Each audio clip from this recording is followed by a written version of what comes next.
Welcome to Conversations with Big Rich. This is an interview-style podcast. Those interviews are all involved in the off-road industry. Being involved, like all of my guests are, is a lifestyle, not just a job.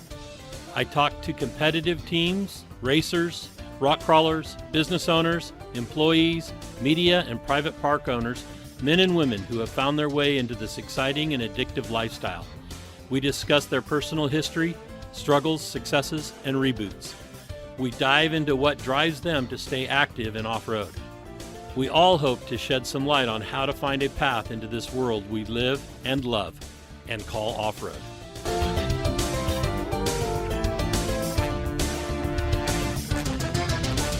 Whether you're crawling the red rocks of Moab or hauling your toys to the trail, Maxxis has the tires you can trust for performance and durability. 4 wheels or 2.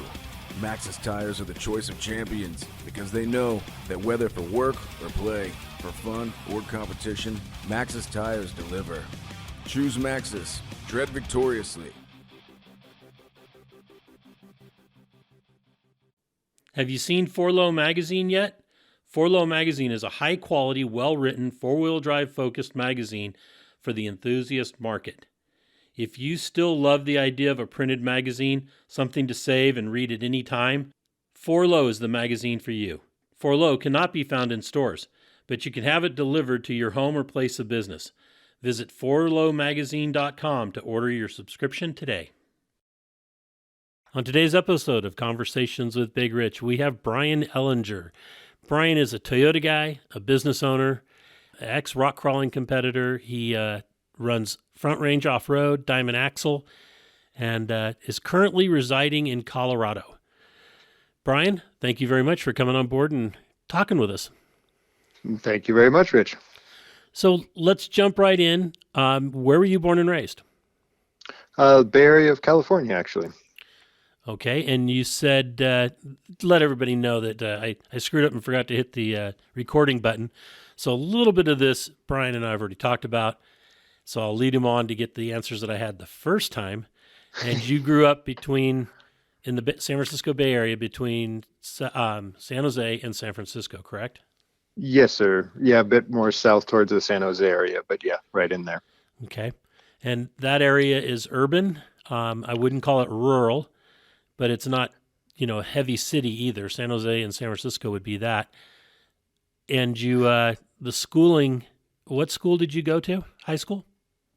The high school was Gun High School, actually. Oh, I remember swimming against Gun. Very, very, very good pool facility. Oh, gotcha. And some really good swimmers came out of there. Anyway, so what kind of student were you? Were you, did you do a lot of electives or sports or, band or anything like that? No, not really. I was really a student that wanted to get out of school. Wanted to do other things. The typical reading, writing, arithmetic grind of high school was not my forte. I could do them. I'd do test wells, but or testing well, but the monotonous homework piece of the puzzle was certainly a tripping point. And as you were growing up, what kind of interests did you have? Really, I would say outdoor stuff, things with your hands, took wood shop in school and then got into machining classes, into the community college there. Aside from that, as far as school related stuff, a little bit of cross country, I think maybe the first semester of high school at most. Other than that, no team sports or anything like that. And you weren't a partier? Definitely not. I'm not the social butterfly in the family. Okay, so you weren't hanging out in like our high school. We had an area called Marlboro Country. That's where all the smokers and stoners hung out. And then we had like senior rail, and just off of the senior rail around the rally court was you'd find more of the jocks hanging out there. Was there spots like that in your school at Gun? There were. Gosh, it's been a minute, so I'd have to even think about it. I had a not normal high school situation, so I only attended the actual high school for about a year and a half. Okay. So and then was able to get into a program that was just launching. I think it was the first year that they did it. And so I actually went to the local community college for the next year and a half and graduated early, because I was taking college classes, which qualified for more credits, more high school credits. So if for example, you'd take a semester of college, it would qualify for, say, a year of high school. Okay. Cool. So And that was more of like in the trades? that was a bit more in the trades. It was also just checking off your general stuff, your history and English kind of thing on the high school level as well. But being more concentrated classes, they're harder, they run faster. Of course, we all know that. Right. But I was able to jump into stuff that I wanted to more be doing, which was the machining end of things at the college there. And what got you into that kind of interest? Really was shooting for an engineering, degree at the time, and really just wanting to understand and how to make things. My father did a bit of woodworking, so I had my head wrapped around how that worked, and how to make a lot of stuff with wood. But of course, wood does things metal doesn't, like warp when it gets wet and things like this. And Right. I said, well, gosh, I want to play with metal because it doesn't do these kind of things. You just have to worry about it rusting. So yeah, that's really what drove me towards the metal side of things. Okay. And interests outside of school when you were growing up, what kind of things did you do to occupy your time? Lot of cycling, mountain biking and road biking. I put a lot of miles on two wheels. That's cool. And Yeah. as a family, did you guys do camping or go to the lake, fishing, anything like that? I did. I was in Boy Scouts, and got my Eagle Scout. And the troop I was in was mainly focused on backpacking. So the camping that we did, even as a kid before then, was fairly lean on what we'd bring. But doing that stuff was really much leaner. You got to carry everything, so you just don't. You don't bring things like tables. Right. It's just not a reality at all. So, Well, congratulations on the Eagle Scout. I'm one as well. oh, okay. So then, did you get to Camp La Honda or any of those places in the redwood coastal redwood area there, or was most of your time more in the Sierras? Definitely. I want to say La Honda was in there. I'm trying to remember some of the names of stuff. I know I got up to Lassen National Park, which I'd like to get back there again. Spent some time in Desolation Wilderness, which is actually fairly close to the Rubicon. I Yep. think it actually borders it or crosses it, but you'd never know it. So that's kind of a good thing. So we definitely a bit in the Sierras, and then we did a lot of trips that were 1 and 2 nights. So sometimes that would have been in the the foothills, not necessarily up into the Sierras. Right. Okay. And going through the trade classes, what kind of you said you did some wood shop and you did some metal fabrication. Was it like machine shop, or was it a real fabrication type? The machining stuff was definitely the machining end of things. So we started with the your real basic manual stuff, down to sharpening drill bits, using a drill press, things like that. Is your real intro things. And a lot of course, speeds and feeds and how to use cutters and which direction you're spinning things and that kind of stuff. And that, of course, worked into your manual mills and lathes, and then pretty rapidly into the CNC world. So not initially right on, not any in the welding world, but or what I would consider fabrication, but definitely on the machining end of things. Okay. And it's your brother, Scott, correct? Yes, sir. And is he older or younger? He is 2 years older. 2 years old. And you guys had the same, pretty much similar interests? Fairly similar, I would say. He didn't get into the machining end of things. Went through high school as a normal high school thing. I don't think he's taken any machining classes. I don't. Okay. He may have, but yeah. And how did you go from California, especially the Bay Area, to the Front Range of Colorado?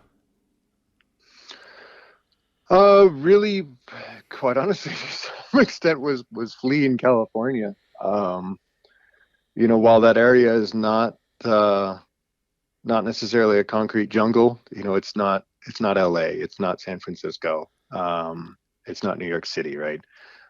But it's a lot of people. There's a lot there. There's a lot going on. There's a certain speed of life. To me, always felt like a decent amount of keeping up with the Joneses kind of thing.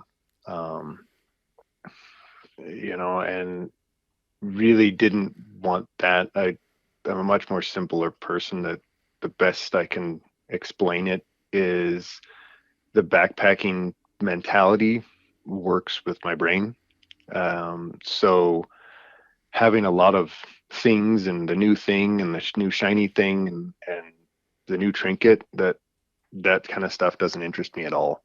And Colorado piqued my interest in terms of, hey, I think this kind of gets me away from a lot of that, and that lifestyle that's surrounding. So that was really the draw for Colorado, and had the excuse of going to college in Colorado. So okay, I was going to say, what was check it out. what was the reason for the move? So, which college did you go to in Colorado? Went to Colorado State in Fort Collins. Okay, and you are close to that area still, aren't you? I am. I live and the business is actually in Loveland, which is the town just south. So, okay, gosh, maybe 20 minutes from that college. There's a lot of businesses on that Front Range.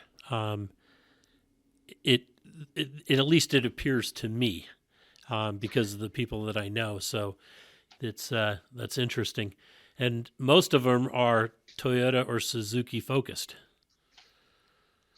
There's a bit. I see them come and go, and some stick around longer than others. But this area certainly has grown and changed a lot over the last 20 some years that I've been here now. Right. So it certainly has added a lot of population to the area. Right. So you're looking elsewhere now? Is it No, getting too crowded for you? I'm still content where I am, but the possibility of at some point, moving from here to somewhere else is on the radar, but I haven't found anywhere else that sounds better to me. Okay. And certainly not somewhere else that you can really run businesses that need to be shipping parts out, Right. Okay, that's a big consideration. True. Because if you're up at the end of some dirt road, 10 miles out in the forest somewhere, it's going to be pretty hard shipping. Yeah, and I was thinking on the lines of things like Alaska. Like, you can ship from there, but no one's going to want to pay it. So True. True. That doesn't make that work. So let's talk about vehicles.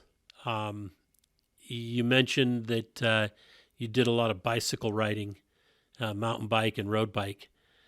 Was that that obviously was probably your first mode of transportation?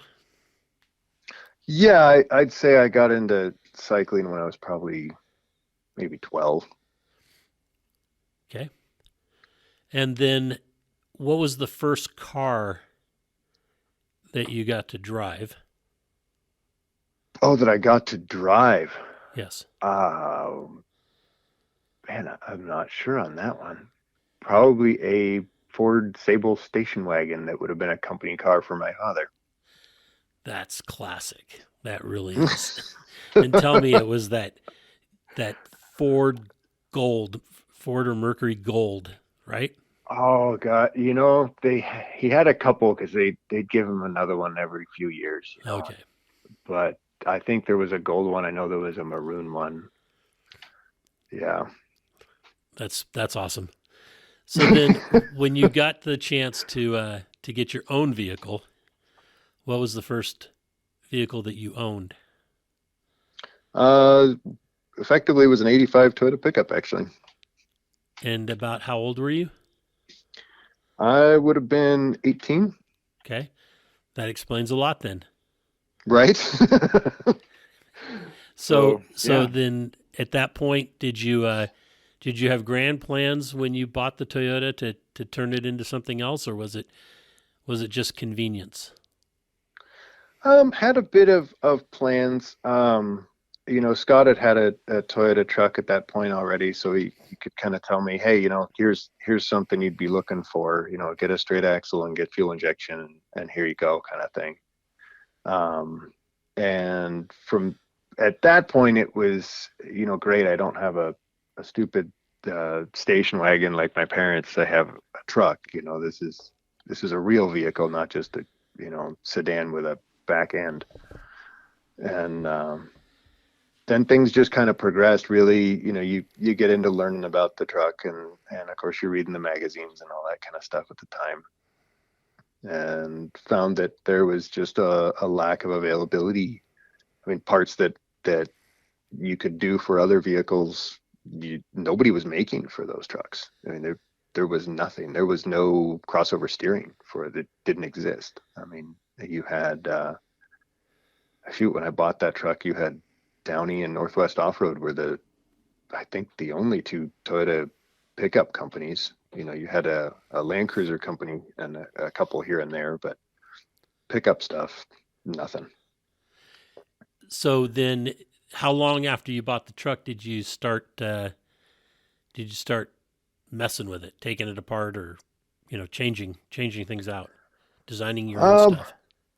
sure. I would have rebuilt the motor probably within a couple of months because you ask the guy, hey, does it burn any oil? Oh, no. It drank oil. So it needed an engine. But gosh, I was probably designing parts for the thing, I would say within a year. But at that point, I'd already been taking machining classes. I already had a degree in tool and die making. So, your forging dies, your casting molds, that kind of thing. That's what I went to school for. So the understanding of how to make the stuff was I already had, and I would have been working for a company actually building microscopes at the time. So precision and all that was something we were well within. So it just kind of got to, hey, I kind of want a thing that would do this. I kind of want a shifter. I kind of want a transfer case mount. How do I design this? How do I make it? What do I do? And well, then things just sort of progressed, I guess. So if you're working, say, for a microscope company, all the machinery and everything for something like that is going to be probably pretty small. Where did you come across the stuff to build, to start building the stuff you were designing for vehicles? Sure. The stuff actually for the microscope company was actually pretty big stuff. Okay. They had a few small things, but they had a couple of big horizontal machines with multiple tombstones, if you're familiar with that kind of stuff. They weren't running it hard because they're doing a lot with aluminum and things like that, but definitely they were trying to keep the precision. And so a big machine gets you the rigidity that gets you the repeatability, basically. Okay. I do So not know anything about machining. My dad was a model maker, tool and die maker, left the government, 38 years in the business, doing, I mean, he worked in the prosthetics lab, was the last place he was at. He was San Francisco Mid, all that. But I just kind of ignored that, except that he had a really great collection of tools. Sure. So explain to me what a tombstone is. So a tombstone is basically a tall, not cube, but rectangular. So it would be, the ones that they had were probably around 2 feet tall, and then they're a four-sided unit. So it would be, say, 12 inches on each side. So you've got a 12 by 12 square that's now, 2 feet tall. You'll have four of those, so four tombstones on one turret, and you'd have two turrets, is how a lot of the horizontal mills are set up. And what it means is, if you think of a drill press and a vise, right, you're working vertically, and you've got one vise. Well, now if you take and you mount a vise to each of the sides of this tombstone, you've now got 16 vices on each turret. And conceptually, you tip your drill press over on its side, so your spindle's running horizontally like you would on a lathe. And the machine will actually run, one part on one side of one of those tombstones, turn it, and run the exact same program again on the next one. So what happens is, each time this whole turret exchanges, you spit 16 parts into the mill.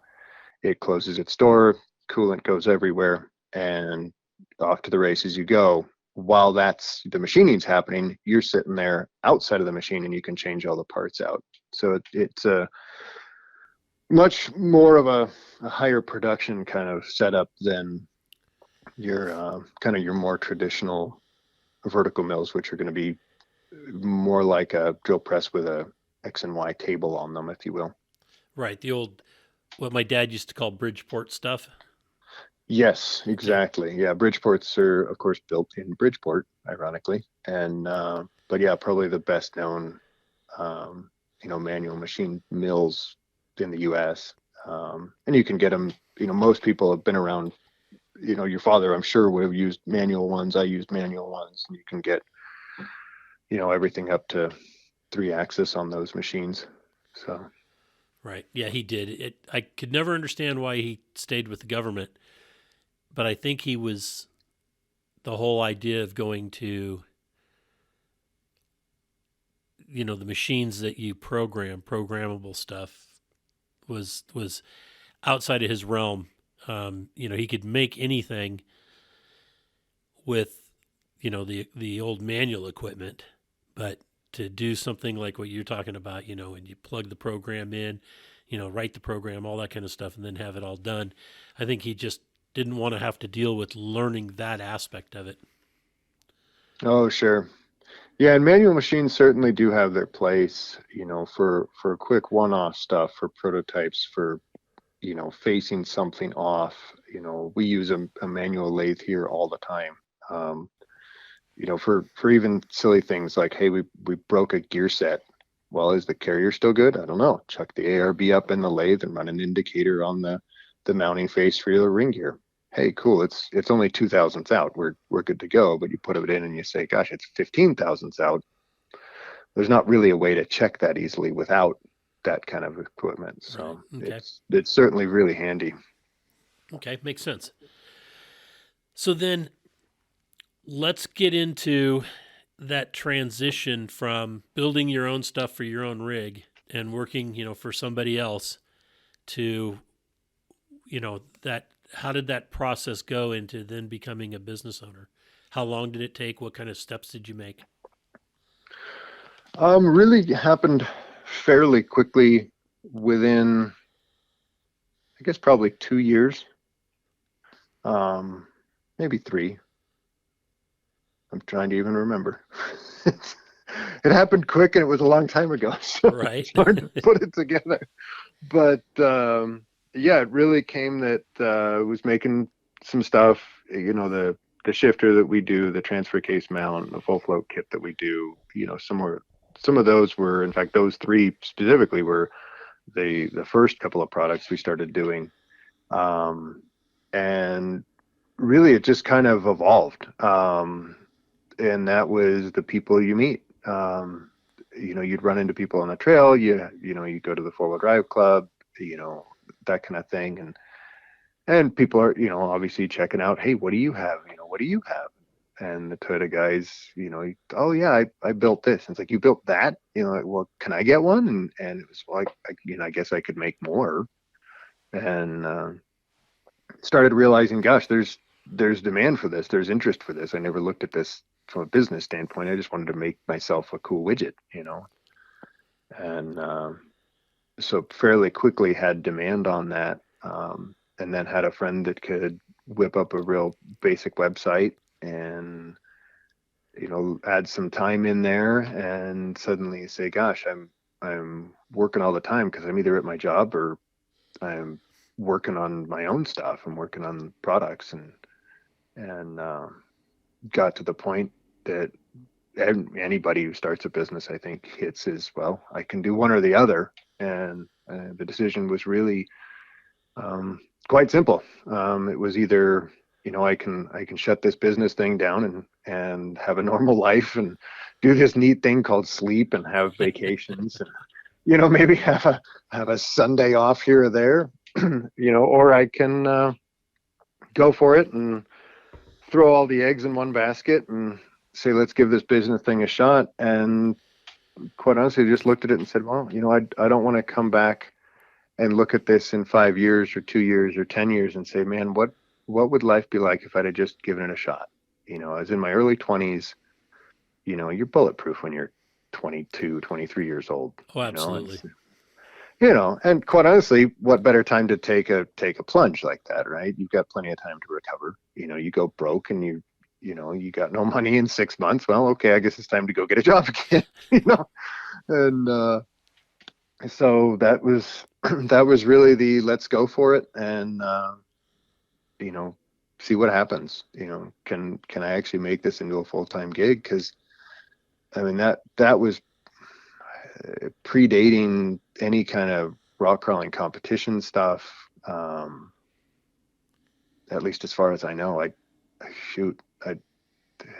you'd have to correct me if I'm wrong, but I do not believe We Rock was around. I know I went to an ARCA event, which when it was ARCA,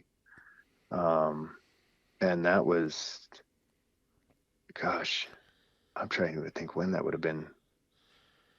2001, maybe, right. 2000, somewhere in there. 2001 was the first Cal Rocks event that I put on, because I started Cal Rocks, and then we changed the name to We Rock in 2005. But ARCA started in 98, 99. Okay. Yeah, and I guess they got in some trouble with the name. They had to change it to something, and honestly, I used to remember where the people that ran that one all ended up and what it changed into, but I don't know that anybody cares anymore, I guess.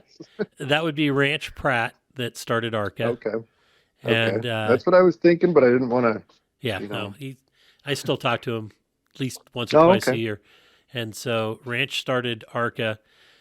At the same time I started Cal Rocks, Craig Stump started U-Rock, and then Craig took on some partners, the Padies. Then Ranch got out of ARCA and went with the Super Crawl / U-Rock. And right, yeah, there was kind of a merging there. Yeah. Yeah, he ended up at the end with that. Craig kind of retired from the rock crawling scene and then started the old school rock crawling Delta. Right. And then when he quit that, I took over that event and we called it the Delta Classic. Oh, there you go. So that's kind of the timeline. And of course then there was Pro Rock out there for a while. Right. Yeah. Yeah. Yeah. And so you get a website built, you got some product on there, you're running around through the bulletin boards doing your marketing. Is that correct? Yeah, a little bit. The stuff kind of marketed itself to some extent, because and for a lot of the stuff that we still do, there isn't anybody that's competition for it. Um, you know, we've had, some little fly-by nights that have popped up here and there that have knocked off things over the years, but they tend to fizzle and die in about a year or two. You can't grow a business stealing stuff, so that that tends to kill them off themselves. Right. But Once people realize that they're copied and not the original. yeah, well, they come in with typical setup with that. They see something, they say, "Oh, I can make it for cheaper." They make them, and maybe they make 10 or 20, something like that, and they're selling them, and then they get some demand because they're cheap, right? Something that we do for $700, they do for 400. And then they start getting demand, and then they start realizing, wait a minute, this doesn't pay me anything. I'm losing money doing this, and they fizzle out. You know, I think I've seen it happen with about every single one of the products that we sell at this point. Right. Somebody has tried to knock them off over the years, and it's not like this is a huge markup kind of stuff. You're not rolling around in Lamborghinis because you're making rock crawler parts, So So true. yeah, so it's just not how that works. But you needed to be rolling around in off road and building stuff for Lamborghinis. yeah, now that you mention it, that would be the way to do it. Gosh, the entry point's going to be a little steep on that one. Yes, it is. It's not a tiny market. Yes, but one that's well funded. True. So, what kind of your first three products you said was a shifter, and what were the others? Oh, we did and still do a full float kit for the Toyota trucks, and we've added different versions and year ranges that we cover on those, from the 79 stuff all the way up through. I guess we sort of stop it in '04, but we do axle housings, of course, and then we can do. I mean, the sky's the limit at that point. We've got more options than I've even tried to count. With So that, those Toyota housings are like a 9-inch housing where it's a drop-in third member, correct? it is, yeah. So we do. I think it's 10 different center sections that we do at this point. And there's, of course, a 9-inch one in that mix, but the rest are Toyota centers. Okay, I didn't realize that you did a 9. We do, yeah. We've done. In fact, your son ended up with a couple of them. Oh, really? Okay. Yeah. Little had a couple at one point. We did a couple for Jim over at JE Reel. Trying to think who else had 9s that you would know offhand. So when I was competing in, of course, We Rock, and it was Dave's car. When I was driving that car, it had Toyota axles. A year later, I think it was. Maybe it was 2 years, but I think it was 1 year later. We did a set of 9s with 60 outers for that car. Interesting. So, Okay. yeah. So you've seen them around. Yes, absolutely. So then, what other products are hot for you? Oh, gosh, about everything. We kind of did a little bit of house cleaning here. Ironically, we seem to make business changes about the time that the world changes. So we stopped doing resale products about the time that the whole housing market collapsed in the '08, '09 era, and we decided to do a little of our own parts cleansing in about would have been roughly November or so of 2019, right before the little COVID thing happened. And so with that, we took an axe to the product line, and we dropped things like they were going out of style if it was stuff that you sell 3 a year. So we had a full float kit, for instance, for like the FJ40s and FJ60s, and they just real slow movers. And we said, cool, well, what's on the shelf is on the shelf, and when they're sold, they're off the website.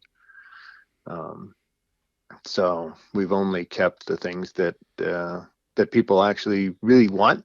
And that was kind of a twofold decision. One, it let the business concentrate on being able to have products in stock and that kind of thing so that people can get it faster. And of course, we're concentrating on the product that people want. So it's a win for us and it's a win for the customer. And how many SKUs would you say you have, approximately? A couple hundred. Okay, Yeah. that's good. And where all the manufacturing, you do all the manufacturing yourself? We don't. We do a good amount of it. Most of the machining is done in-house. Laser cutting, we still outsource that.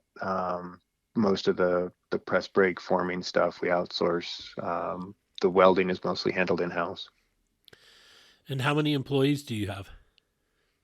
I know of one because I heard him as we were starting all this. Oh, sure. Yeah. He was setting some spindles that we've got to be extra silly careful with. So there's just a few of us. We've got on-site and off-site. So I would say we're about 5 people plus myself. Okay. And what's an off-site employee? So like we've got someone that works on the website at this point, but I never see them face to face. Right. Okay. I get it. Yeah. And what are your plans for the future? Are you sticking with your product line year wise? So up to that 2004 or so, you said 2000, mid 2000s vehicles, or are you going to step into the independent suspension vehicles? Oh, gotcha. Yeah, no, we've actually got stuff at this point.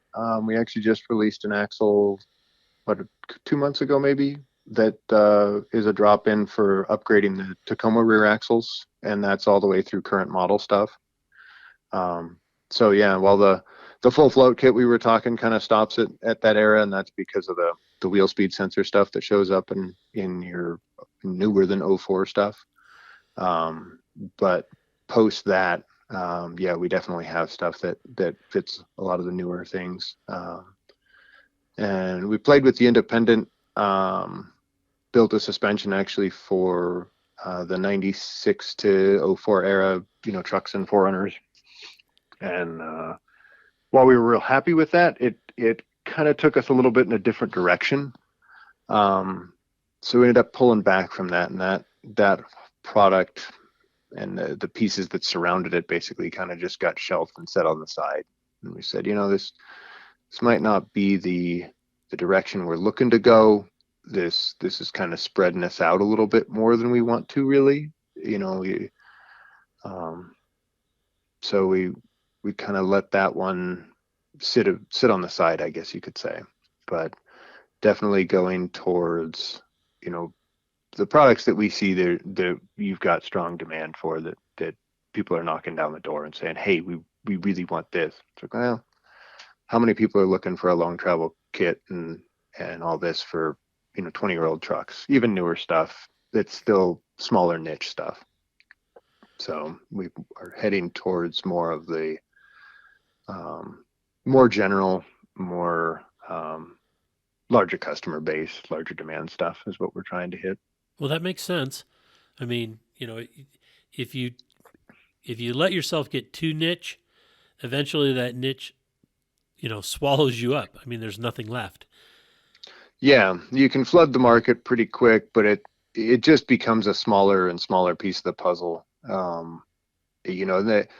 Like the long travel stuff we were looking at, we had a bigger diff to go in there and everything else. And by the time you're done, you're dropping 10 grand into the truck. We figured you were a strong 7 into that front end. And that gets you the front end. So you still got the rear to do just to have a suspension that's going to kind of keep up, and 10's being conservative. And said, gosh, I mean, people do that, and that's not an insane amount of money, but it's still a decent chunk of money. And our customers are anywhere from, a retired guy pulling a truck behind a motorhome to an 18-year-old kid. and long travel stuff is becoming more common, but it's still a somewhat small market in there. And said, let's maybe just stick a bit more to what we really want to do, what we're known for, what we're really good at. And so that truck actually sold a little bit ago to a real good friend of mine. Oh, okay. So let's talk about those days competing. How did Sure. that all come about? What was it? All of a sudden you went to an event and said, "Okay, I got to go try this." No, that was actually kind of a weird one.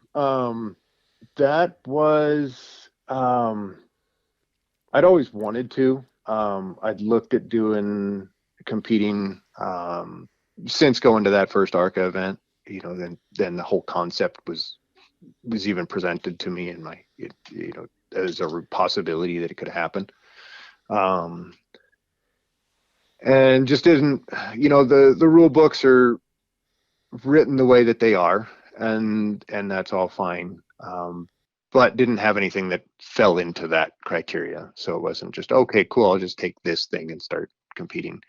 So that back burners it a bit. And time moves on, and we'd helped out a couple of different people that were doing some different things at the time. And then I get a call from Dave Cole, of course, and says, "Hey, I want to build this Toyota buggy, and I'm going to need some axles. What do you recommend? What would work? What's good?" And we get to chatting and that kind of thing, and pieces of the puzzle happen to fall into place where it's like, I need a driver, and I feel like I'm a better spotter than a driver. You want to drive this car? It's like, sure, I'll go break your junk. This will be great. And so I'm trying to think. I think I would have met Dave face to face prior to Globe, but I'm not 100% sure on that. I think I met Dave face to face when we were swapping an engine in the dirt parking lot the day before the comp. And that was the first event that I drove, and it was the first time I'd ever seen the car. So you're testing the vehicle and learning what the vehicle can do while you're on course. Yes. Yeah, we literally got the engine dropped in. I don't remember what the issue is, but I think the old one had thrown a rod. He got it trailered out there. Last minute, everything, and show up, and it's like, cool, we're putting an engine in the car. and I knew that going in, you fly on a plane to go work on an engine. And, all right. And there was a little valley right next to the course that we had the okay to screw around in a little bit, and drove over a couple of rocks, and did some front digs in the parking lot there. And that was, I don't know, 30 minutes tops in the seat before, you just start on A3 kind of thing. So yeah, it was learning the car. It was learning communication with Dave, dodging cones, everything. Communication with Dave. Yeah, that is interesting. It is interesting. Everybody that's listening to this that knows Dave is going to be laughing right now. Oh, right. The first time I can remember talking to Dave, or my first interaction with Dave, was in Cedar City. He was, I hear this yelling. And so I walk around the corner, and here's this pretty good sized dude, Yep. just in my kid's face. Oh, gotcha. And I'm like, okay, what is going on here? So I walk up and I stand between them, and I look at my son, and I said, what is going on? And he explains to me. I turned around and I looked at Dave, and I just started laughing. And he'll even tell you, I totally vapor locked him. And that I was the first and maybe the only person that ever vapor locked him. And he vapor locked as I walked away, and he just went back to competing. And right. I mean, I don't think I said anything except just pointed at him and laughed. Yeah, I don't think he was used to that. probably not. He's a big guy, and I I wouldn't say gets a bad rap, but the bark's much worse than the bite is probably really what it is. He'd get, pissed off on course because something was going wrong, and he's yelling in my ear about something.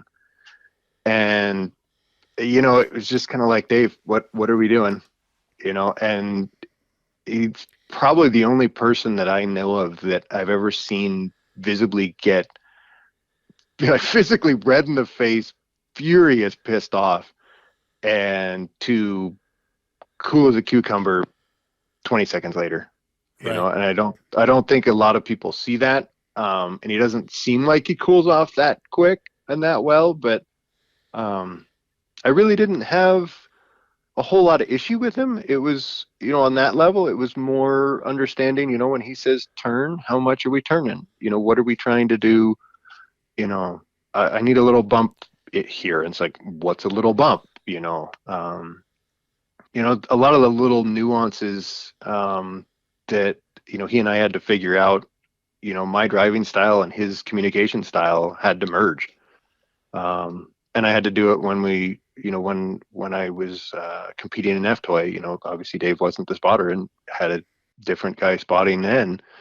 And that was Shane. And Shane and I had to figure out, how are we doing this stuff? And we literally set up cones on a, flat area and just a clearing, and let's just drive through the cones.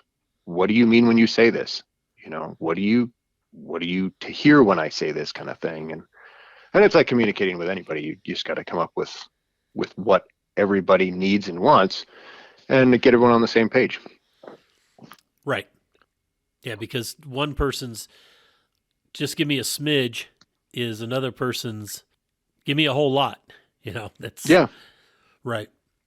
Yeah. I need 2 inches. Well, okay. Is that 2 inches? No, that was 6. No, that was a half an inch. And it's, you well know it's kind of hard to judge inches when you're sitting inside a car. Yes. So when we did the event in Henderson, Nevada at the casino. Oh yeah. The World Championships.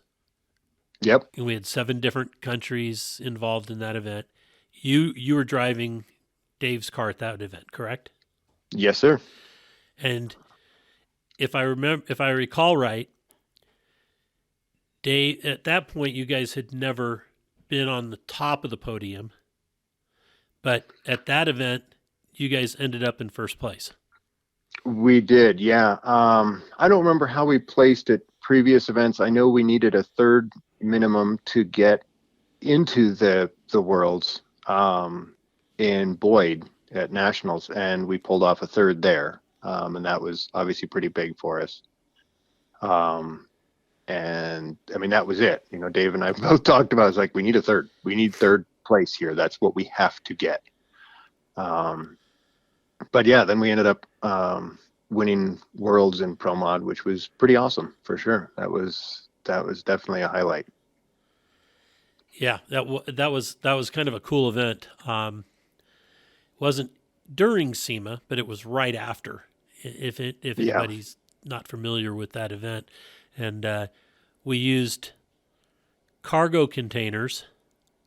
We covered them with carpet, and then sprayed the shotcrete over the top of that, and we had some tractor tires out there. And one thing I learned about tractor tires there is I don't care how powerful the vehicle is, how well how good the traction is.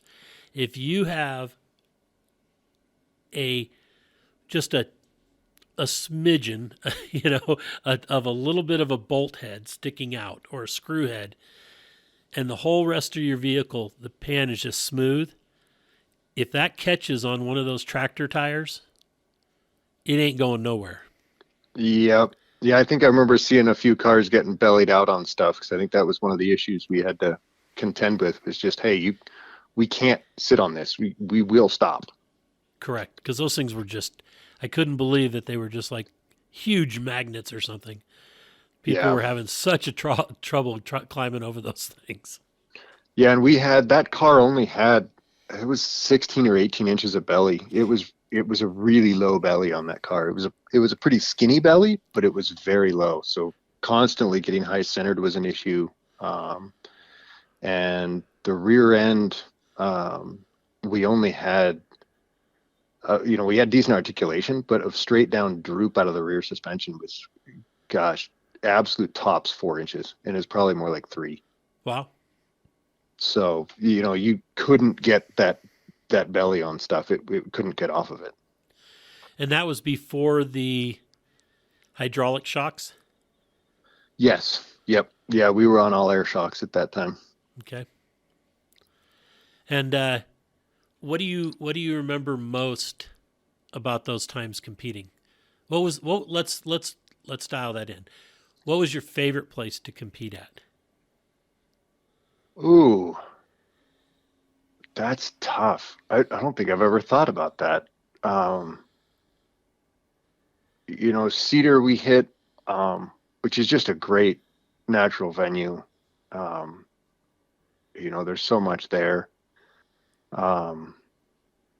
Floyd was a kick just because you guys built it, so you could make this giant fishbowl thing, and you can see everything. And then Vegas was just weird, which was fun in of itself, And probably your favorite because you guys won that one, became world champions. Yeah. I would have to go with that, quite honestly. I've always said that when somebody tells me, "Man, that was the best event ever," I said, "Did you win?" And they would go, "Yeah," and it's like, that's why it was the best event. That's why it was the best. Honestly, I think Vegas would be not only just for winning, obviously, but the courses that Dave and I did well on, and we had, I can't even think of his real name. It's Survey Boy, and he's another, real small individual like Dave. Right, Sean Bootsma. There we go. He pointed out something that I hadn't paid attention to, and I don't remember where he pointed it out. He said, you guys do really well on the really hard, technical, weird stuff. But he's like, you give you guys something that doesn't seem that bad, and that's where you guys have all kinds of problems. Weird things happen. And I think that's part of why we did well in Vegas, is because Vegas was just, everything was weird.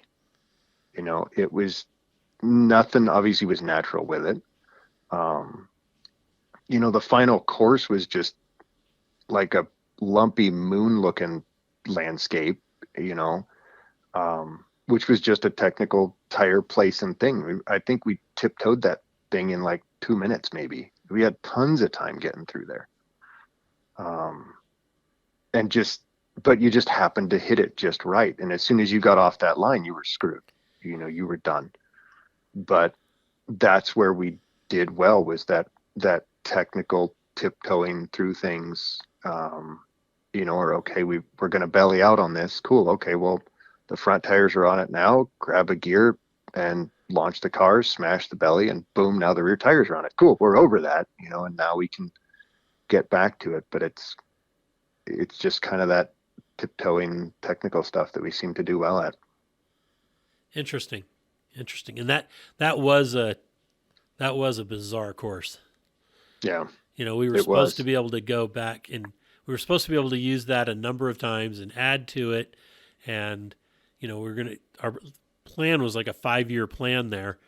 And after we did that event, and then we did a women's event, and then we did the season opener.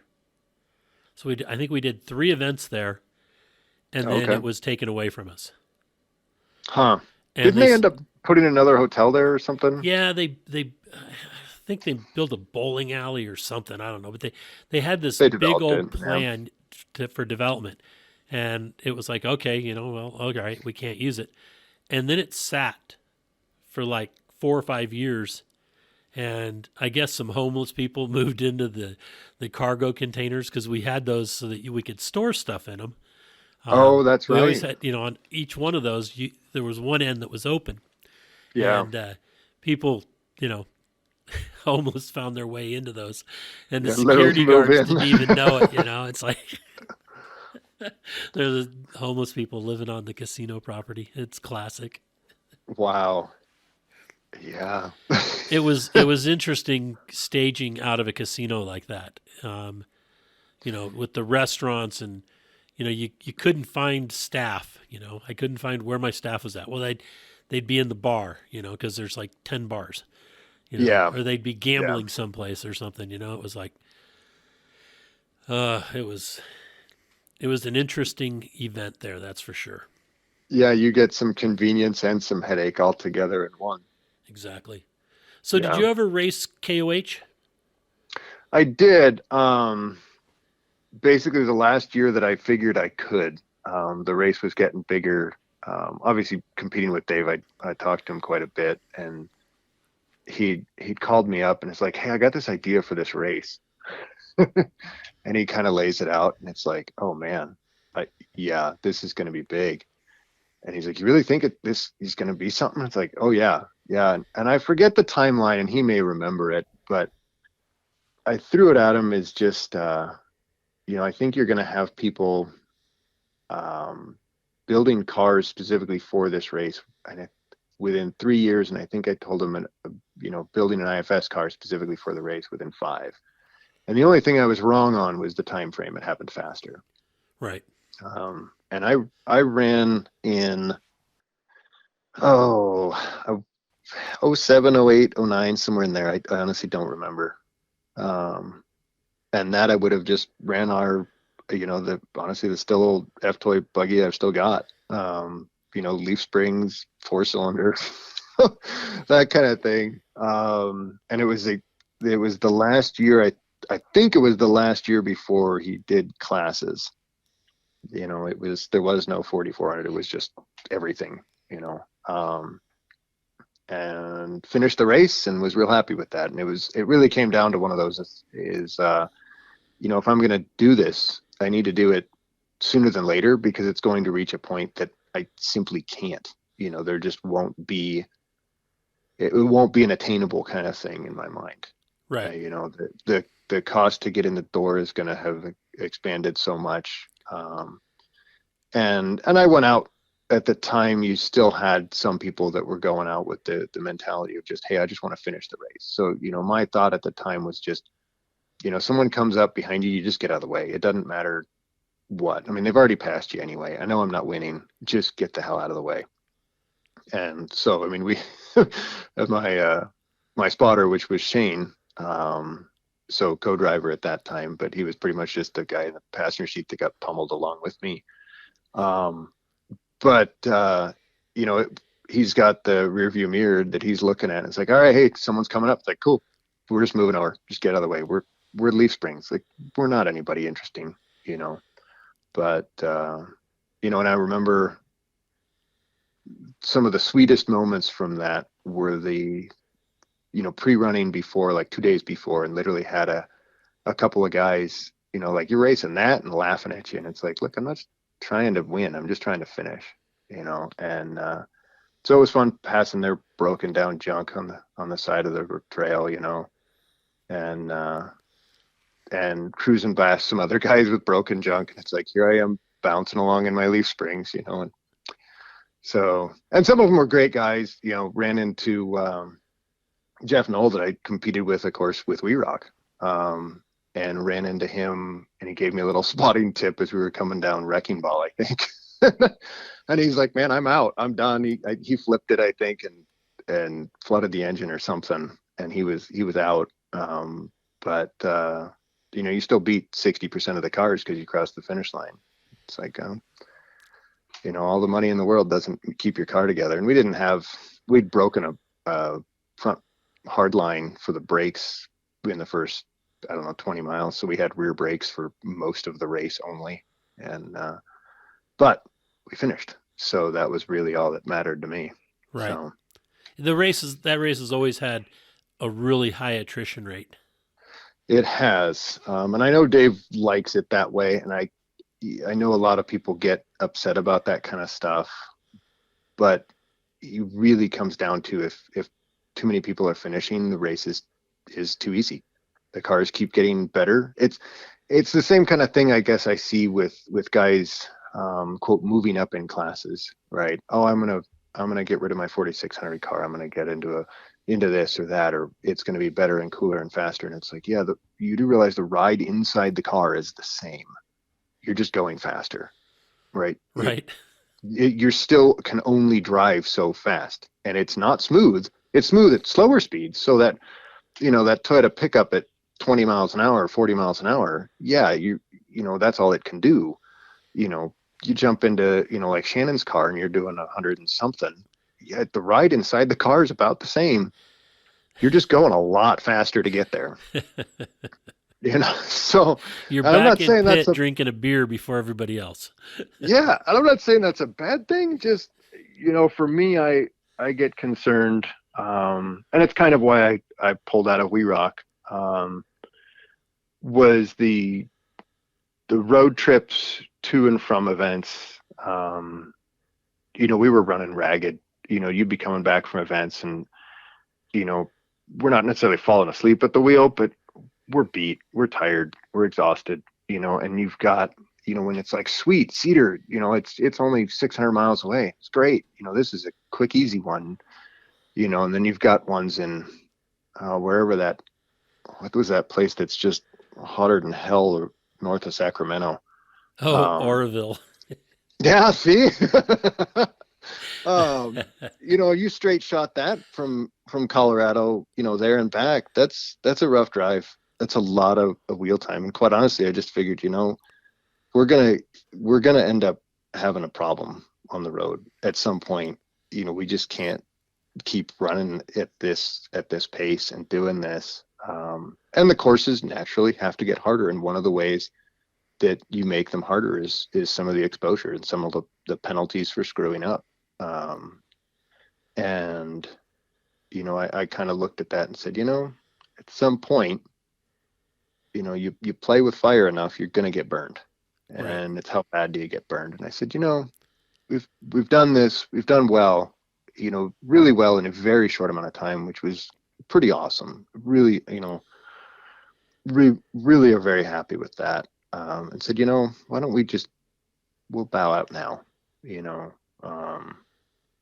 so it was a pretty quick, short instance in the racing world for us, but I'm happy that I did it. I'm happy I stopped doing it. So excellent. I miss it, but yeah, not enough to jump back in, I guess. So what is in the future for Front Range, Diamond Axle, and Brian? Oh, that's a big question, Rich. What are your aspirations? Sure. Yeah, really, we're just working to get business running smoother, and I think that's a constant goal, I guess, of any business. But we've got a few bumps of getting some new products that we're working on and getting out there, and working on building up inventory. So we've got the stuff that we do we're keeping on the shelf, which has been certainly a trick the last couple of years with demand and supply chain weirdness. That's probably the business's general goal. And my own personal stuff, looking to get out a bit more and travel a bit more. So the wife and the kid and I have been able to jump out on a couple of international trips in the last couple of years, and those have been really nice, really fun. Totally unrelated to anything in the world that we normally deal with. So where have you gone? We got out to the Caribbean. I guess it was 2019, and then of course we were shut down with COVID stuff for a couple of years, and then we just got out to Costa Rica. What part of Costa Rica did you go to? Guanacaste, I want to say. It's the kind of the northwestern part of the country. Okay. So yeah, everything from rainforest, cloud forest, which I didn't know existed, and of course ocean and drier climate in there as well, but it's the more desert areas more south from where we were. Right. We've been to Costa Rica a couple of times. We always end up in Capos, which is the southwest corner, Oh, okay. and that's the time we went there twice in 1 year. We Wow. went, yeah, we met some friends, some people that became friends on the Rebel Rally. And Okay. Samantha said, "You guys need to come on out and visit." And Shelly's like, "Yeah, okay, thinking, get invited." And she goes, "No, I'm serious. Like, fly out next week." And Shelly looks at her and goes, "Well, I can't come next week, but probably the week after that." So we ended up. I think we went after SEMA, and we went out for, I think it was like 16, 18 days, and then we were there. We were offered, "Do you guys want to come back and be here through, Christmas through New Year? Because we need somebody to house sit. And if you're available, you can come back." Nice. Well, and that was the rainy season when we were there for those 18 days.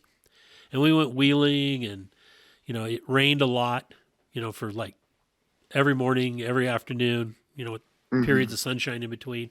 And I mean, it rained a lot. I mean, Yeah. it wasn't like what I'm used to. Although Northern California right now, the last couple of weeks, the rains that we've had have been like that, deluges, just pouring and nonstop. Sure. Well, that's what Capos was like when we were there. And so we said, "Yeah, we'll come back. This time we get the house. They're off doing their thing up in, visiting family up in the States." And so we're down there. Friends come down with us, and we spend another like 16 days. And there's 3 weeks in between our two visits, right? And now we're in the dry season. Yeah. And I mean, it was like flip a switch. And even though it wasn't, to me, I wouldn't have called it the dry season because it still rained. It just wasn't, the rain wasn't like as heavy. So the rivers weren't flooding. They were just running, that kind of thing. But I really liked the people in Costa Rica. I liked it was just the attitude of everybody there, the whole pure life mentality. And it's kind of a cool place. Yeah, we definitely had a good time. I mean, we tend to pack light. We don't do the resort kind of thing at all. My wife will dig up and find Airbnbs here in different places. So we were there for 10 days and stayed in 3 different places. Perfect. And you rent a car, and which I'm sure you were doing while you were down there. Yes. And the driving, rather for a very friendly group of people, they're not so friendly drivers, it seems. But I don't think they have driving laws. Everything is merely a suggestion. Yeah, I don't know how many times I watched, people just not even slow down, zinging through stop signs, and it's like there's an officer in a vehicle sitting right there, just watched you do it. He doesn't care. Yeah. It's like, okay. And everybody with a motorcycle, I mean, and they're all like Honda 70s, that kind of thing. And little trail bosses or whatever they called them. And they're just zipping in and out of traffic like, barefooted. Oh, yeah. Yeah. Well, and you're on a road that's a lane and a half wide with cars going either direction, and they're just weaving their way through. Exactly. That definitely took a day or two of trying to adjust my nerves just to be able to deal with that. But it's definitely a different pace of life, different attitude. And we tried at both of these trips, we try to involve ourselves in the culture. Right. It's I'm an American visiting, yes, but I'm going to be the most polite American you've ever met because I'm effectively representing a country when I'm coming to visit. So we're doing a terrible job, but we're trying to learn some Spanish, and so we're trying to to order in Spanish if we went to a restaurant, and thank yous in Spanish and things like this, and so, and a lot of people spoke English as well, but you definitely had I guess just a vibrant culture, just wonderful people to be around and that kind of thing. So, and that's what we found in the Caribbean as well, similar kind of thing. So, So, what other places are on your hit list to go? right now, what's kind of been poking my interest is going and hiking Kilimanjaro. Oh, So, and the wife's out on that one. She's like, yeah, you go have fun. I'm I would not have doing. to say the same thing. So I started looking into that here a couple of weeks ago. But other than that, I've got a friend of mine back from the Boy Scout era that poked him a little bit on doing a backpacking trip that would be another one of those that the wife's like, yeah, you go have fun. I'm not having anything to do with that. And it's even he looked at it, and I'm looking at it, going, but it's like 70 miles in about 7 days. So in the Sierras, and you're definitely covering some ground. Right. So he's like, yeah, I don't know if I'm in shape to do that. I said, I don't know that I am either. But if we schedule this and we make a deadline, then it's like you got to do it. And for that, it's a through. So there's you can't go back. There's nothing to go. There's not just turn around and oh well, oops. Like no, you're going through. So, but so yeah, I've been looking at a bit of that. I've always been very interested in the climbing and that kind of thing. And when I was younger, I was more interested in Everest, and that's just become less of a priority for me by a long shot. It's certainly not easy, but I feel like it's gotten too popular, Right. and I'd rather go to somewhere that's much less popular. So my daughter and I and the wife a little bit, we've hit a number of the 14,000 foot peaks in Colorado here, and so still chewing away on those. So Awesome. but, What we want to yeah. do is we want to visit all the lands. So, okay. Think of anything that ends in land, like Iceland, Greenland, England, Sure. Scotland, Ireland. Right. We're That's a bit. Thailand. Yeah, there's quite a few, and so that's kind of going to be our goal once we start being able to travel again. Sure. Yeah, things have opened up pretty good more recently for sure. I know when we were in Costa Rica, we went in November, which was the transition time. So we got the rain as well as the dry. And so we went tubing down a river, which was like class 3 rapids and nothing you'd be able to do in the US, because it's like, okay, here's your tube and you sit in it. It's a little, 4-foot diameter tube. You sit in it, and now we're going to just huck you down a river. So that was because pretty if awesome. They lose you in Costa Rica, they're not worried about it. Well, yeah, it's gonna, the lawyers would have a field day with something like that here, and the water was ripping, but I don't know, just it's a different kind of thing, I guess. But I know we've got a couple axles actually cruising around in Iceland, so I've been looking at heading up there for a little bit. I've always liked that. It's got an allure to it, I guess, that country does. So Yes. I've wanted to get up there, and I've had a couple of very, very friendly customers. Oh, definitely, please come up here. We'll show you around and all this kind of thing. And man, now that things are opening up again, I think we might need to start, reaching out a little bit and figure out, when's a good time to go and where do you go, and we want to know some of the history and that kind of thing. But get me the heck out of the cities, as quick as you can. Let's get out of here, hang out for a day or two or something, and get out. Right. That's what we did when we went to Australia. We flew into Sydney, spent some time there because of there was an big off-road show, and it was also the We Rock Australia finals there.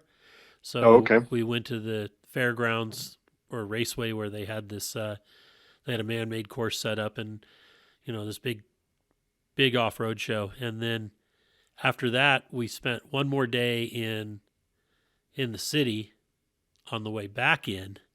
But after, the rest of it, we were in an old 110 Land Rover and with a rooftop tent and everything we needed. And we just spent, went up through the bush and then down the coastline and just had a great time. I mean, it was too short. I mean, I think we did 20 days or something like that. And I told Shelley, next time we go back, it's got to be 6 months. Oh, wow. But we don't have the 6 months right now, so that'll be in the future. But it's still on the agenda. Sure. Yeah, and I've definitely got a few places that I've wanted to get up to Alaska for a minute, and everyone I've talked to that's been up there is, everyone says, yeah, you need 2 weeks at a minimum. You're not going to see much of anything if you try to come up for a week. Correct. You're just going to be going, man, I saw this and I saw that, but I missed all of this because the state's enormous, obviously, True. and access isn't necessarily the easiest. And so there's definitely a bit of that, but yeah, it's cool. Definitely the traveling is on the list. Yes. All right, cool. Well, Brian, I want to say thank you so much for coming on and sharing your life with us and, how you built the business and how everything got to where they're at and what's in the future for you and the family. So thank you so much. Yeah, thank you, Rich. It was a pleasure and glad to catch up with you a little bit. Yeah. I haven't seen you face to face in a minute, so. Yeah, we'll have to. We're going to be doing some traveling here in the next year or so. Get that started again, and when we do, we'll have to make a trip by and say hello. Absolutely, please do. All right. Well, you take care, and again, thank you. All right, thank you, Rich. Okay, bye-bye. Well, that's another episode of Conversations with Big Rich. I'd like to thank you all for listening. If you could do us a favor and leave us a review on any podcast service that you happen to be listening on, or send us an email or a text message or a Facebook message, and let me know any ideas that you have, or if there's anybody that you have that you think would be a great guest, please forward the contact information to me so that we can try to get them on. And always remember, live life to the fullest. Enjoying life is a must. Follow your dreams and live life with all the gusto you can. Thank you.